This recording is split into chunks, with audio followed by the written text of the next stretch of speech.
Hello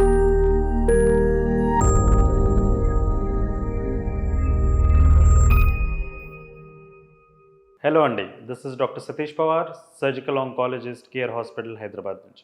ఈరోజు మనము rectal cancer అంటే ఎద్దపేగు చివరి భాగం క్యాన్సర్ గురించి మనం ఈరోజు మాట్లాడదాం. ఇప్పుడు ఈ పెద్దపేగు చివరి భాగం అంటే ఆసనం దగ్గర ఉన్న భాగంలో ఒకటి రెక్టమ్ ఉంటుంది, అది ఇంచుమించు ఒక 15 సెంటీమీటర్ ఉంటుంది.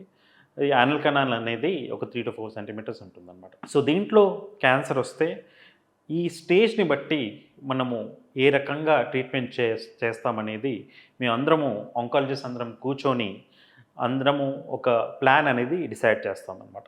సో ఇప్పుడు ఇటీవల వచ్చిన రీసెర్చ్ ప్రకారం మనకు రేడియేషన్ కీమోథెరపీ వాడి ఆ క్యాన్సర్ భాగాన్ని కరిగించి తర్వాత ఆపరేషన్ ఏదైతే చేస్తున్నామో ఆ ఆపరేషన్ అనేది ఏదైతే మలద్వారం ఉందో అది కాపాడి లోపలే కుట్లు వేసి ఏదైతే ఆపరేషన్ చేస్తున్నామో అది ఈ మధ్య రోబోటిక్ సర్జరీ ద్వారా ఇంకా సులభంగా చేయగలుగుతున్నాం అనమాట.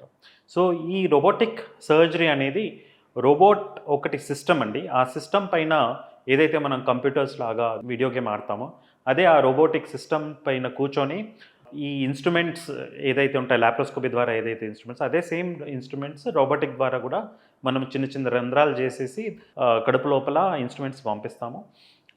సర్జన్ వచ్చేసి ఒక సిస్టమ్ పైన కూర్చొని ఆ రోబోట్ ద్వారా సర్జరీ చేయడానికి వీలవుతుంది.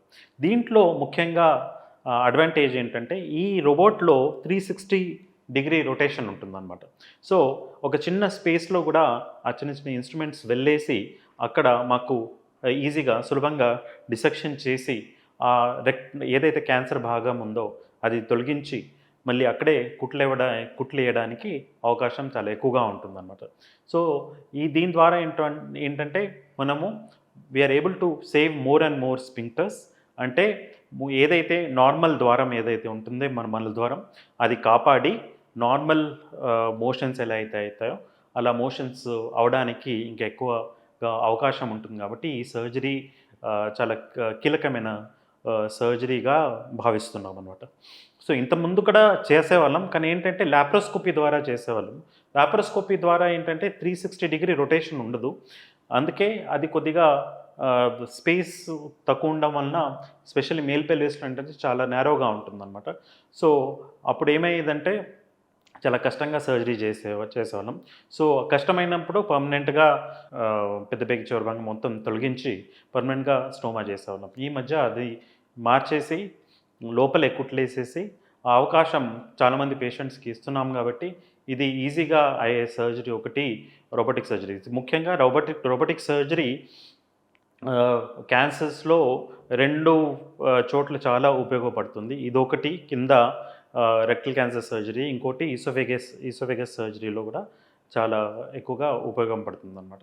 సో ఇలా చేసిన వలన ఏదైతే మనకు కొత్త రకమైన అడ్వాంటేజెస్ అంటే టెక్నాలజీ పెరిగే కొద్దీ మనం స్టేప్లర్స్ వాడి కొనోయానల్ అనస్మోసిస్ చేయడం అంటే కింద కుట్లు వేయడము, ఈ రోబోటిక్స్ సర్జరీ ద్వారా కుట్లు వేయడము చాలా ఈజీగా చేస్తున్నాం. కాబట్టి ఈ సర్జరీస్ పాసిబుల్ అవుతున్నాయి. లేకపోతే ఇంతకుముందు ఈ సర్జరీస్ పాసిబుల్ అయ్యేవి కాదు. ఈ రోబోట్ వచ్చిన తర్వాత ఇంకా ఎక్కువగా ఈజీగా మనకు అనాటమీ తెలుస్తుంది, వైడర్ విజన్ ఉంటుంది. తద్వారా మనం ఈ సర్జరీస్ చేయడానికి చాలా ఉపయోగపడుతుంది అన్నమాట. అంతే విత్ గుడ్ ప్రెసిషన్ ఈ సర్జరీస్ మనము చేయగలుగుతున్నాం.